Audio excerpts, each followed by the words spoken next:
Gossip Girl episode 4 was a tearjerker. We learned that Jules first gained popularity when, as a cute child, she interviewed rock stars. We learned that Kate dropped out of her master's program just 6 months before graduation. We learned that Gideon is Max's biological father, and we learned that Zoya and Nick lied about his mother living with them, so the housing board is considering evicting them.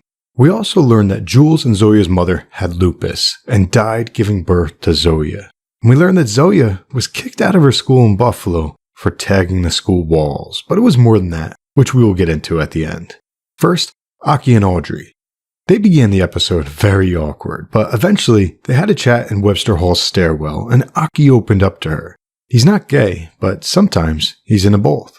Audrey apologized for having slept with Max, and Aki jokingly but truthfully said that he's not sorry for kissing Max. This subplot can go various directions from here, with or without Max. Speaking of the devil, Max was MIA from school for an entire week because he was broken down by last week's drama with his fathers.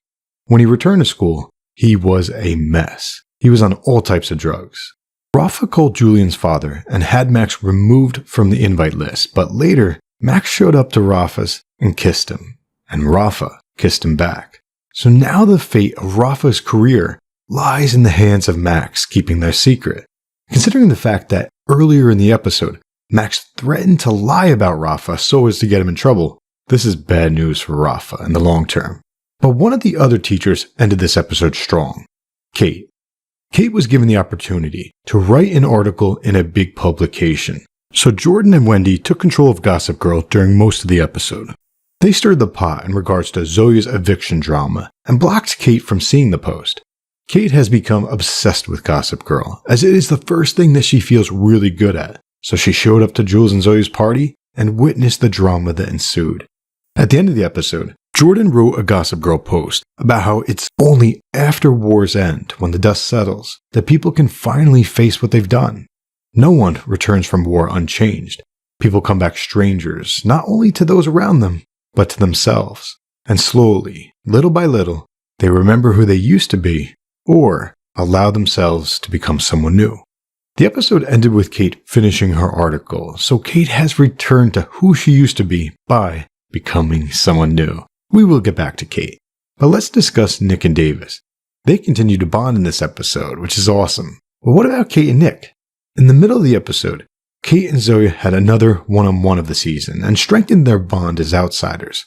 Granted, Kate told Zoya to stand her ground, which didn't help Zoya in the short term, but high level, these two are so cute together that I have to remind y'all that Nick and Kate had that spark a couple episodes back. So let's see if Kate and Nick reconnect in the upcoming episodes and if Kate becomes a mother figure for Zoya, just as Lola may become a mother figure for Julian. Speaking of Zoya, Zoya's father Nick began the day wishing her a happy birthday, but Zoya feels guilty for her mother's death, so historically, Zoya has preferred to focus on her mother and celebrate her own birthday the day after. Obi didn't know that, so he hired some food trucks and offered to throw her a party. They settled on a dinner, but once Zoya found out that Jules was throwing a huge party at Webster Hall, Zoya lost herself and went to war. Zoya's shady little partner in crime, Milo Ivanov, or Sparks, revealed some of Julian's past posts as a way of canceling her, and it worked to an extent. Some people canceled her party invite, and even the rock star canceled for a little bit. But Jules was able to regroup. At the party, Monet and Luna set up a GoFundMe as a way to mock Zoya for her eviction drama, and Milo sent Russian bots after Jules. Then, both sides went even further. Milo drugged Jules through the food, and Monet and Luna showed a full version of Zoya's video, a version that Julian had not seen. And in that full version, Zoya's former best friend, Bella, locked Zoya in a room and mocked her for killing her mother. That was too much for Jules, so she ran over and stopped the video. She then admitted that she was a bully, to her sister, to her friends, and also to her fans. The best part about this is that Jules didn't just realize this now. It was something she had already begun to realize. The episode began with Jules choosing not to put on makeup because she wanted to be authentic. Monet and Luna thought this was a bad idea, since people follow her because she is someone they can't have and someone they can't be. And that may be true. That may have played a part in how Jules gained her followers, and it may play a part in her ability to retain followers or to attract new ones. But now that she has a following, she has the opportunity to use her voice for something positive. Only time will tell if the Gossip Girl team will choose to do the same. The episode ended on a high note, with Jules telling Zoya that from now on, Zoya's birthday would be her day, as that's what their mother would want. Zoya asked Jules if she could confide in her about Obi, and despite the fact that Zoya lost herself for the majority of the episode, Obi didn't leave the party. He stuck it out.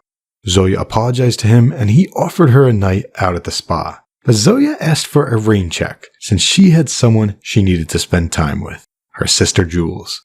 Another solid episode. Once again, Jules and Zoya did some pretty shady stuff, but when the dust of the war settled, Zoya remembered who she was, and Jules continued to evolve into someone better.